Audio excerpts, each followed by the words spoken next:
Selamat datang di channel saya Lili Siki. Di video ini saya membagi kepada moms apa saja yang diperlukan newborn setiap hari. Tapi sebelumnya, please like, subscribe, and share. Ayo kita lihat apa-apa saja. Oke moms, nah di sini saya mempunyai dua jenis baju yang saya pakaikan kepada bayi saya. Yang pertama itu lengan panjang sama lengan pendek ya moms. Nah, lengan pendek ini biasanya saya pakaikan dia di waktu malam hari atau di waktu ruangannya ber-AC. Sedangkan lengan pendek itu di waktu siang. Karena di waktu siang itu saya banyak melakukan aktivitas, jadi saya lebih naruh dia di ayunan. Nah, bagi moms yang di rumahnya pakai AC, alangkah baiknya moms siapkan baju yang berlengan panjang. Nah, kalau moms yang sering numpuk pakaian, alangkahnya dia siapkan baju itu lebih daripada 15. Sedangkan bagi moms yang sering cepat cuci atau numpuknya cuma 2 hari atau sehari langsung dicuci, dia bisa menyiapkan baju lebih dari 10. Nah, itu juga bisa membantu moms untuk saving money ya. Nah, yang selanjutnya adalah celana. Di sini saya juga siapkan dua jenis celana panjang sama celana pendek. Nah, celana panjang ini saya sering pakaikan ke anak saya di waktu malam sama siang, tergantung keadaannya. Dan celana pendek ini saya lebih prefer untuk siang hari doang.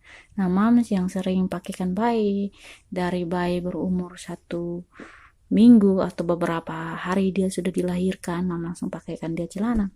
Moms harus perhatikan pinggangnya ini harus elastis. Jangan pakaikan dia celana yang benar-benar ngepres, karena tulang bayi itu kita nggak tahu. Karena tulang bayi itu juga masih sangat muda, kasihan dia. Ya moms. Oke. Dan moms jangan lupa ya siapkannya celananya jangan banyak-banyak. Cukup 6, 7, atau 10. Karena bayi itu khususnya celana itu kotor. Dia bisa paginya pakai, malamnya bisa pakai. Tapi kalau baju harus siapkan banyak. Oke, moms. Nah, yang ini sekarang adalah popok ya. Nah, saya memberi bayi saya 2 jenis popok kain sama popok yang ini. Nah, popok kain itu sewaktu dia berumur 0 hari sampai 7 hari. Ya, 7 hari sampai di waktu pusarnya copot. Jadi waktu pusarnya masih mentah, saya pakaikan dia popok ini. Sedangkan udah copot dan pusarnya itu sudah kering, saya pakaikan dia yang ini. Tapi moms, kalau moms berencana untuk pakai yang ini, tidak masalah. Ini sangat bagus. Maksudnya sangat bagus untuk kulit bayi, tapi moms harus menyiapkan popok kain ini sebanyak mungkin karena bayi itu bakalan ngumpul terus. Nah, kalau yang ini moms akan ganti 2 jam sekali. Tapi moms juga jangan sering pakaikan bayi celana. Kenapa? Karena kalau kita pakaikan popok, berarti kita juga harus kasih space untuk angin masuk ke area tersembunyinya bayi kita agar kulitnya tidak beriritasi ya moms. Oke. Nah, moms juga harus perhatiin kalau beli popok, entah mau mami poko, sweetie, dan seterusnya, mami harus perhatikan perekat ya. Jadi bayi baru lahir itu bagusnya dia memakai popok perekat ya. Kalau moms mau pakaikan bayi moms menggunakan popok ini. Nah, moms bisa lihat di sini ya, sesuai dengan berat badannya bayi tersebut. Oke. Pasir. Nah, bayi biasanya pakai gurita ketika dia startnya dari 0 hari sampai seminggu ya, karena bayi itu menggunakan gurita untuk menjaga tali pusarnya. Kalau tali pusarnya udah copot, ya tergantung moms. Kalau tali pusarnya udah kering, moms mau tidak pakaikan dia lagi, itu tergantung dari moms sendiri ya. Jadi gurita itu tergantung moms mau pakaikan sampai kapan, mau sampai 40 hari atau cuman setelah pusarnya copot nggak dipakaikan lagi, itu tidak masalah. Oke, Mams. Nah, yang selanjutnya itu ada kaos kaki sama sarung tangan ya. Nah, di sini ada 2 macam kaos kaki yang saya pakaikan ke anak saya. Ada yang kayak gini dan ada yang kayak gini. Nah, kenapa ada yang kayak gini untuk bayi saya beli tadi ya? Karena bayi saya itu aktif, artinya dia suka gerak-gerak. Jadi kalau saya pakaikan dia ini, ya mudah copot, makanya saya belikan yang ini.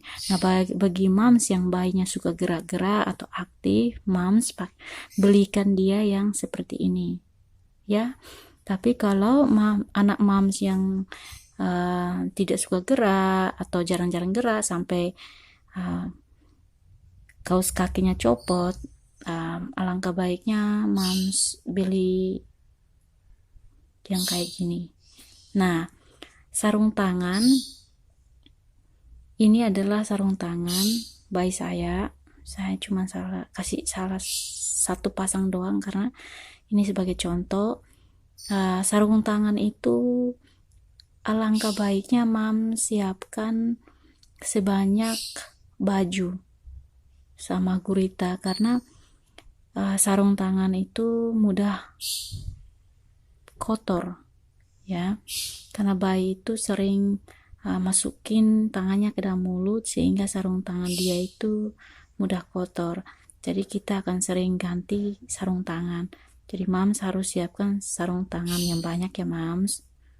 Oke, itu saja. Biasanya pakaikan bayi saya topi ketika mungkin keluar atau mungkin terlalu dingin cuacanya, mau pakai topi. Nah, sekarang tergantung mams mau berapa banyak topi yang mau disiapkan untuk bayinya nanti, ya. Oke, yang selanjutnya adalah handuk bayi ya, mams. Nah, saya sarankan mams untuk menyiapkan 2 handuk, jangan 1 aja. Dan alangkah baiknya kalau mams mau beli handuk untuk bayi mams nanti, belilah yang size besar, jangan kecil seperti ini ya mams. Kadang karena bayi itu semakin besar, nantinya semakin besar nggak muat lagi di handuk tersebut. Maka dari itu kita harus beli yang size besar. Terus kenapa harus siapkan 2 handuk? Karena bayi itu kalau kita sudah habis mandiin dia, kita pakaikan handuk, dia itu sering ngompol. Makanya moms di rumah alangkah baiknya siapkanlah 2 handuk supaya bisa selang-seling. Oke moms. Nah, saya rasa ini moms udah tahu ya apa ya. Nah, ini adalah selimut bayi. Nah, bagi saya di dalam pengalaman pengguna setiap hari untuk bayi saya, selimut ini jarang digunakan ya mams. Jadi digunakan ketika kita bepergian keluar kemana gitu. Jadi kalau mams mau siapkan 1 aja udah cukup. Lalu saya sarankan untuk mams kalau mau beli pakaian atau mau beli selimut, belilah warna yang bisa dipakai oleh cewek atau cowok sehingga tidak mubazir, atau mams sudah keluarkan uang bisa simpan untuk anak kedua, ketiga, keempat dan seterusnya ya mams. Oke mams, ini adalah items terakhir dari perlengkapan bayi ya mams. Nah, yang ini adalah bedong. Nah, saya hanya cuma naruh 2 bedong aja di sini karena menjadi salah satu menjadikan contoh. Jadi bedong itu tergantung mams. Kainnya mau beli seperti apa itu tergantung mams. Tapi di sini saya mau bilang kepada mams kalau mamsnya menggunakan popok yang seperti ini ya, popok kain seperti ini, alangkah baiknya mams siapkan bedong itu banyak karena mams akan sering ganti bedong sama popok kain tersebut. Tapi kalau mams gunakan popoknya seperti ini ya, mams siapkan ini bedongnya kurang lebih 6, 5 atau 7. Tapi kalau yang seperti yang saya bilang, kalau popok kain haruslah mams siapkan di atas dari 15 atau 20, apalagi bagi mams yang sering numpuk pakaian di rumah. Oke. Yang terakhir adalah kain panjang ya mams. Nah, kain panjang ini ada multifungsinya Mams. Jadi alangkah baiknya Mams harus siapkan di rumah juga. Kenapa? Ketika Mamsnya ke rumah sakit melahirkan pasti Mams butuh kain ini.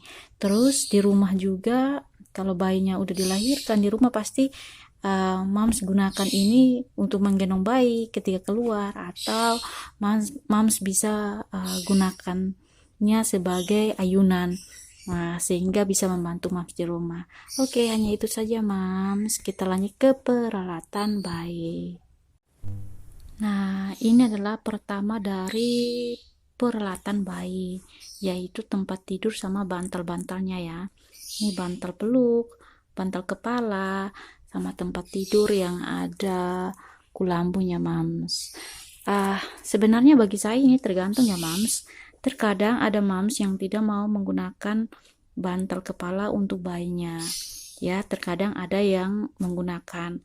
Nah, kalau tempat tidur, bagi saya Mams kalau mau beli ya beli yang murah, simple aja, karena bayi ini menggunakannya itu dengan singkatnya waktu. Nah, terkadang bagi Mams yang breastfeeding, artinya menyusui, enaknya kita tidur di satu tempat tidur bersama bayi, kebanding kita memisahkan bayi bersama kita, dia harus tidur di tempat tidur. Kenapa saya bilang gitu? Saya sudah punya pengalaman adalah kalau kita tidurin bayi di tempat tidurnya sendiri, susahnya kita menyusui nanti. Ketika bayinya mau nyusu, kita harus bangun, gendong, lalu kita nyusuin. Tapi kalau dia tidur satu tempat tidur bersama kita, kita langsung menyusuinya dengan posisi berbaring. Jadi kita nggak usah bangun atau begadang lagi. Nah, maka dari itu soal tempat tidur itu kembali ke Mams saja. Terkadang kenyamanan bayi juga tergantung dari kita. Kalau kita mau membuatnya tempat tidur manual secara manual kita sendiri tanpa kita membeli tempat tidur untuk dia ya Mams. Oke, nah peralatan kedua untuk bayi adalah minyak telon. Nah, Mams harus perhatikan ya tentang ini, soalnya ini nih penting banget untuk bayi. Nah, ada banyak jenis-jenis minyak telon, ada sweet cell, tapi saya tuh lebih prefer My Baby itu karena harumnya. Terus dia juga ada beberapa fungsi, bisa menjauhkan anak kita dari nyamuk, membantu meredakan perutnya yang kembung, dan biasanya kita menggunakannya untuk pijat badan bayi kita agar dia tuh nyaman. Terus bayi kan sering tidur, kalau kita pijat menggunakan minyak telon, dia akan merasa hangat dan di malam hari itu dia nyaman tidur. Jadi ini nih sangat penting. Mams bisa simpan 2 botol atau 1 botol, ataupun kalau Mams nggak punya uang untuk beli yang ini, beli yang kecil aja. Terus perhatiin kalau memang udah mau habis segini, Mams harus cepat-cepat beli, karena ini nih sangat penting untuk bayi kita ya Mams. Oke, lalu ada baby powder ya. Sweet Shell, ini Sweet Shell ya Mams, tapi masih banyak brand ya, selain Sweet Shell ada My Baby atau yang lain. Jadi ini tergantung Mams ya, mau baby powder atau ada yang gak mau kasih bayi tentang bedak, itu tidak ada masalah, tergantung Mams saja ya. Nah, yang sekarang itu adalah karpet ya Mams. Nih karpet. Nah, kalau Mams pakai popok kain, berarti Mams perlukan yang namanya karpet ini. Nah, supaya bisa menjaga kasur Mams dari bayi Mams yang sering ngompol. Nah, terus ini adalah keranjang ya Mams. Nah, ada Mams yang biasanya menggunakan lemari untuk menyimpan baju-baju bayi, tapi kalau saya menggunakan keranjang ini. Kenapa? Karena bagi saya simpan pakaian bayi di sini yang betul-betul saya perlukan setiap hari, dan saya naruhnya di samping tempat tidur saya. Dan ketika saya cepat-cepat untuk membutuhkan pakaian bayi, saya tidak usah ribet-ribet pergi dan nyari di dalam lemari, tetapi saya langsung ambil di sini. Makanya Mams ini sangat manfaat untuk Mams yang suka sekali hal-hal yang sederhana, lalu sesuaikan dengan uang yang kita miliki. Nah, ini adalah salah satu cara terbaik yang biasa saya gunakan dalam setiap hari kebutuhan-kebutuhan baby saya. Di sini dulu ya moms, nanti saya buatkan video yang kedua, jadi jangan lupa like and subscribe. Thank you.